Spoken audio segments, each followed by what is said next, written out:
Hello everyone. It's James again. And today I want to talk about the proving we as victims do in response to narcissistic abuse. Or that we feel like we have to do to make the narcissist happy or accept us. And really, when you get down to the bare bones of things, the proving we were conditioned to do. Conditioned to do in hopes we would finally get the love from our narcissist parent or parents. Which has now become an automatic response to someone that withholds love from us. Or someone that gives us nice treatment. Then takes it all away by way of the sweet mean cycle. Yes, the brain is so used to all the dopamine that's released in the brain when we are very happy in a new relationship. Then when this person yanks the carpet out from under us, we go chasing this high. The high we had in the beginning in the relationship. But it's more than just being addicted to these chemicals. Though the chemicals are largely important. But there's more going on here. Our response to these chemicals and to this style of treatment has been trained into our response patterns. So it's on autopilot. When we find ourselves in this situation. Or in any situation for that matter. Because I'm sure we've also found ourselves at one time with someone that treated us good. However, we still felt like we had to go overboard and prove how much of a good person we were. Or how sincere we are. Because yes, we've been on trial our entire life. And it has created this automatic response. You have done so many repetitions of this action. It's in your hard drive of how you behave and act in most situations that require. Or you mind believes requires this action. You see. Healthy people can be taken for a ride by narcissists too as well.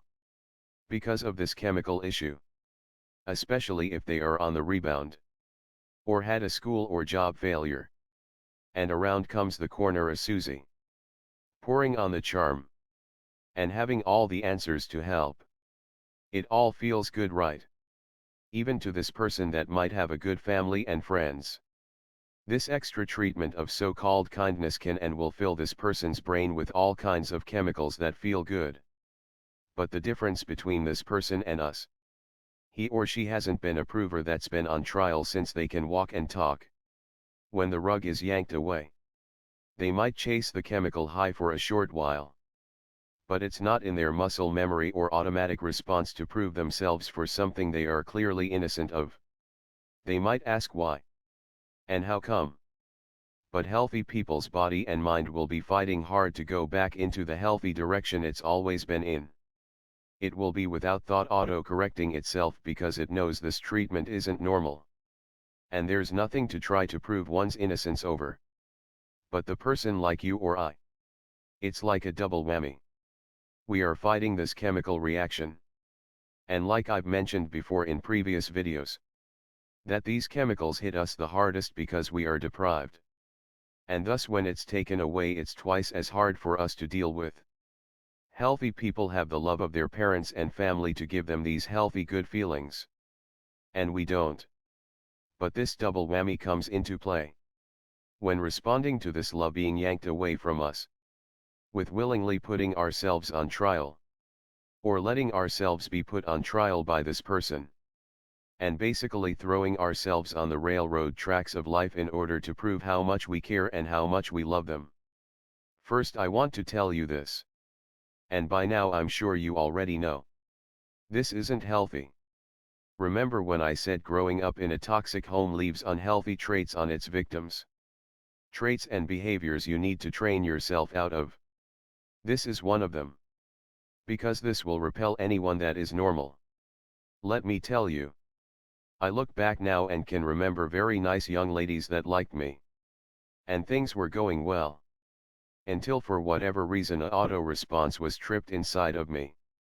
And I started to go overboard with the things I said. And did to prove how sincere of a person I was. And before you know it, this person would magically disappear. But now after doing the self-work, I now know why they disappeared. Their healthy mind noticed even though my heart was good. The things I was saying and doing wasn't healthy as what this person grew up to know as normal. This is why people like Susie latch on and stick to us. Because they know exactly what this behavior is. and how easy it is to exploit someone that exhibits this behavior.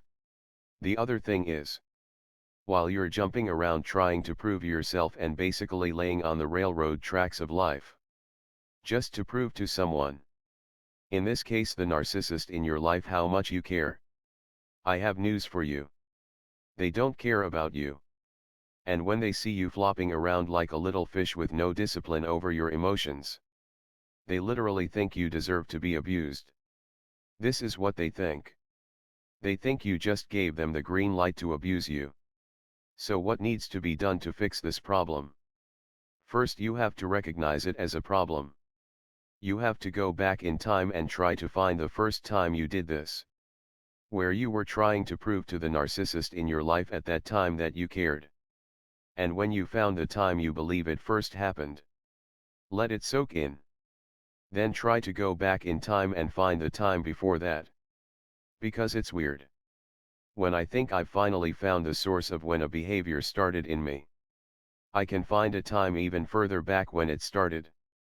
And each time I do this exercise, I end up having a new and different mental breakthrough.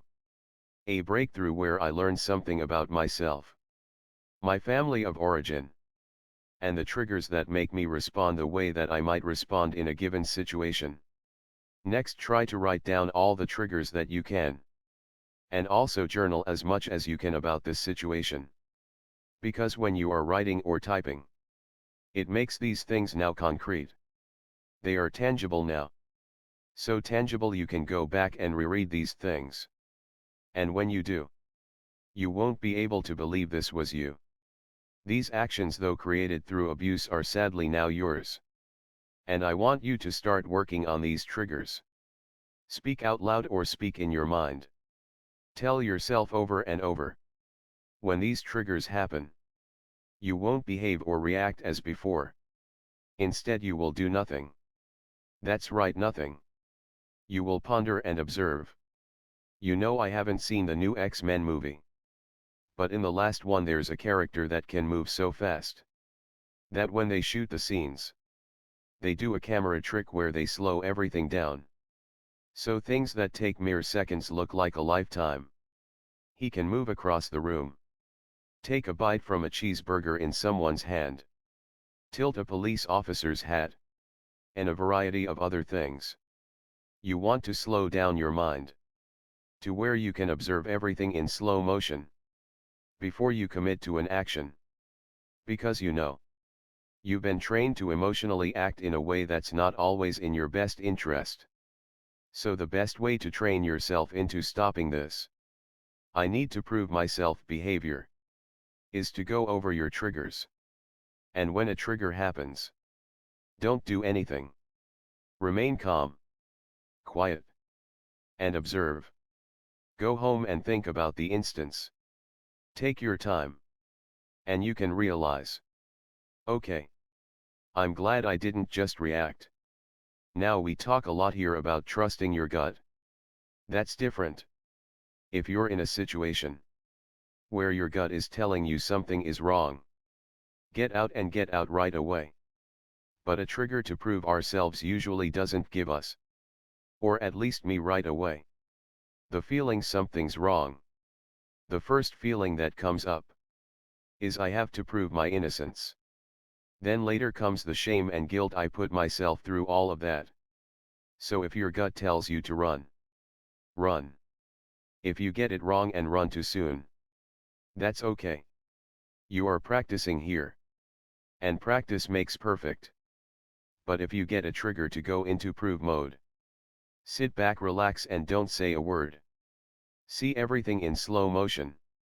Then once you've had time to process it, you can give your response. If you give one at all, the best response might be to walk away with your head up and your shoulders back. Remember something. Love shouldn't require you to prove over and over and over that you care about someone. And someone that requires this of you isn't a friend and isn't anything to you. Those that watch you go through this proving thing get a good laugh. And they know exactly what triggers that will get you to do this. And they trip these triggers on purpose, just to get you all wound up like a wind-up toy. These people aren't your friends.